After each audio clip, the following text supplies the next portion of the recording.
বাংলাদেশ জাতীয় দল বিএনপি। চট্টগ্রামের বাঁশখালীতে চৌধুরী ওয়াহাবের নেতৃত্বে পূজা মণ্ডপ পরিদর্শন। আমানত করিমের প্রতিবেদনে বিস্তারিত। শারদীয় দুর্গাপুজো উপলক্ষে বিএনপির ভারপ্রাপ্ত চেয়ারম্যান জনাব তারেক রহমানের শুভেচ্ছা বার্তা পৌঁছে দিতে 2 অক্টোবর রাতে বাঁশখালী বোলছড়ি ইউনিয়নের সকল সনাতন ধর্মাবলম্বীদের সাথে শুভেচ্ছা বিনিময় ও বিভিন্ন পূজা মণ্ডপ পরিদর্শন করেন বাঁশখালীর কৃতি সন্তান আগামী বোলছড়ি ইউনিয়ন পরিষদের চেয়ারম্যান পদপ্রার্থী বিশিষ্ট রাজনীতিবিদ চৌধুরী ওয়াহাব। শুধু আমার যারা দিদি মাসি যারা রয়েছেন, শুধু আপনাদের কাছে হাত জোর করে আমার জন্য একটু আশীর্বাদ চাই, আমার জন্য আশীর্বাদ করবেন। আপনারা সকলেই জানেন আমার মরহুম পিতা আপনাদের এই এলাকার এই ওয়ার্ডেরই সন্তান মরহুম আলহাজ অধ্যক্ষ মাস্টার মাহফুজ আলী, ওনার জন্য আশীর্বাদ করবেন।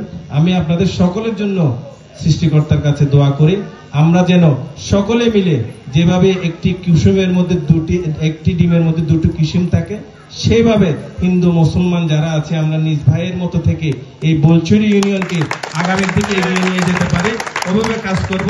বোলছড়ি হবে সাম্প্রদায়িক সম্প্রীতির অনন্য উদাহরণ বাংলাদেশের মধ্যে। বোলছড়ি হবে মাদক মুক্ত, বোলছড়ি হবে সন্ত্রাস মুক্ত, বোলছড়ি হবে সকলের বাসযোগ্য, সকল শ্রেণীর মানুষের বাসযোগ্য একটি ইউনিয়ন। বোলছড়ি হবে বাংলাদেশের রোল মডেলের একটি ইউনিয়ন। এই বলে আমি আমার এ সময় উপস্থিত হয়ে বক্তব্য রাখেন বাঁশখালী থানা অফিসার ইনচার্জ সাইফুল ইসলাম, বান্দরবান জেলা মহিলা দলের সাংগঠনিক সম্পাদক পপি সেন। তিনি বোলছড়ি ইউনিয়ন সকল পূজা মণ্ডপ পরিদর্শন ও মত বিনিময় আর্থিক অনুদান দেন। পাশাপাশি তিনি সকলের কাছে আগামীর জন্য আশীর্বাদ মঙ্গল কামনা করেন। আপনি মজা করবেন, নির্বিঘ্নে মজা করবেন। আমরা অতন্ত প্রহরী হিসেবে আছি, আমরা আপনাদের চারপাশে আছি। আমাদের পুলিশ নিচে একটু পর পরে আপনাদের কাছে আসতেছেন, দেখতেছেন কোনো ধরনের আপনাদের অসুবিধা হচ্ছে কিনা।